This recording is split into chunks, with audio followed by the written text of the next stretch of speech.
على أشرف الأنبياء والمرسلين وعلى آله وصحبه أجمعين أما بعد.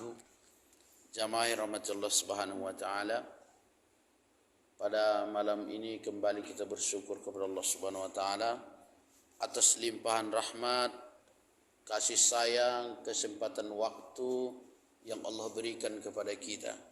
Karena sesungguhnya kekuatan yang kita miliki itu adalah hakikatnya diberikan oleh Allah.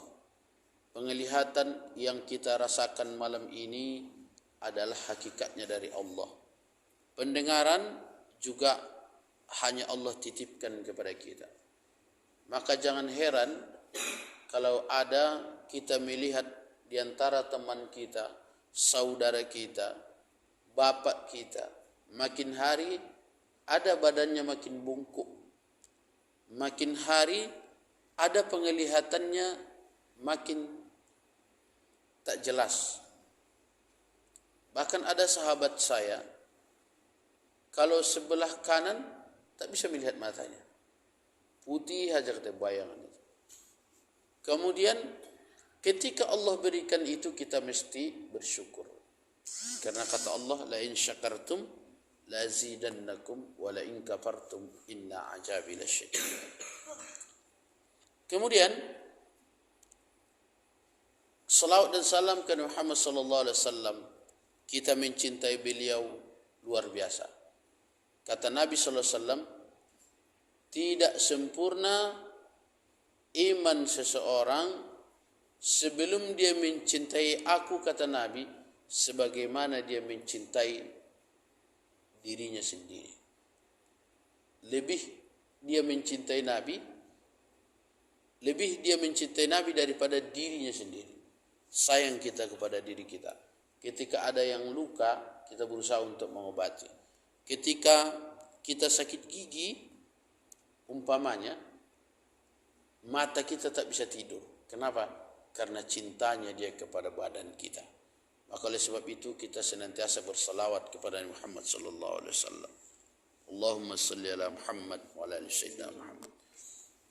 Malam ini kita melanjutkan adalah tentang keutamaan membaca Al-Quran. Ini sudah sering disampaikan oleh ustaz-ustaz kita yang mengisi acara kita, pengajian kita, khutbah, macam-macam. Pokoknya setiap saat disampaikan ustaz. Yang pertama tujuannya adalah agar kita gemar membaca Al-Quran. Tidak musiman. Tidak ketika di waktu Ramadan baru baca Quran, selesai Ramadan tutup Quran. Ada di antara kita kawin, mas kawinnya seperangkat alat solat dan kitab suci Al-Quran. Ada yang mas kawinnya kitab suci Al-Quran. Tak pernah dibuka-buka sampai yang menikah itu meninggal dunia. Ketika yang menikah itu meninggal dunia, maka barulah kerabat menangis. Kemudian mereka membaca Al-Quran di sekitaran si mayit tersebut.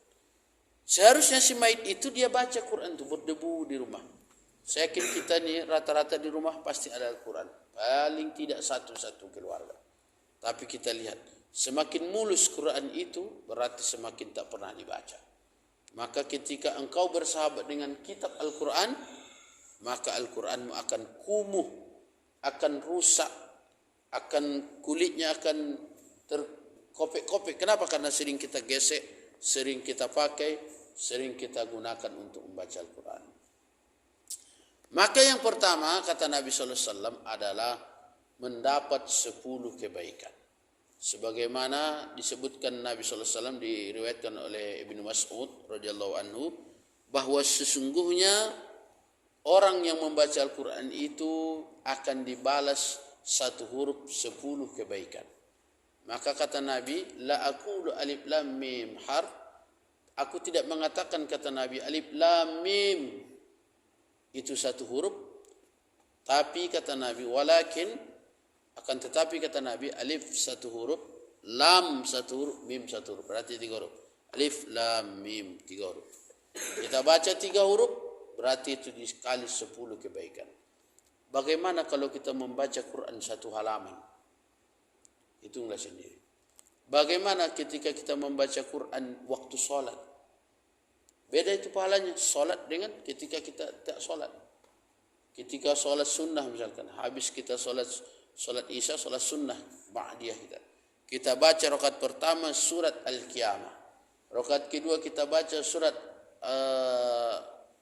An-Naba, misalkan. Beberapa huruf itu. Maka besok jangan heran orang-orang yang membaca Al-Quran itu besar pahala di besok di sisi Allah Subhanahu Wa Taala. Luar biasa. Maka sungguh kita menjadi orang-orang yang merugi apabila kita tidak menggunakan kebaikan, fadilah, keutamaan yang telah Rasul janjikan. Ini apa gunanya kita buat itu? Tujuannya adalah agar kita menjadi orang yang gemar membaca Quran. Kemudian selanjutnya, ini yang paling juga luar biasa. Membaca Al-Quran, kata Nabi SAW, disebutkan dalam suatu hadisnya, bahwa bacalah Al-Quran itu, kata Nabi, sesungguhnya nanti di hari kiamat, dia akan datang memberikan bantuan syafaat kepada ahlinya, sahabatnya. Siapa itu? Orang yang terganggu tidurnya karena baca Quran. Orang yang dia sibukkan pekerjaannya, tinggalkan sekejap pekerjaannya untuk membaca Al-Quran. Maka jangan malas kita membaca Al-Quran, jamaah rahmatullah subhanahu wa ta'ala. Kita tingkatkan baca Quran kita, agar nanti kita mendapatkan syafaat, mendapatkan kebaikan-kebaikan yang berlipat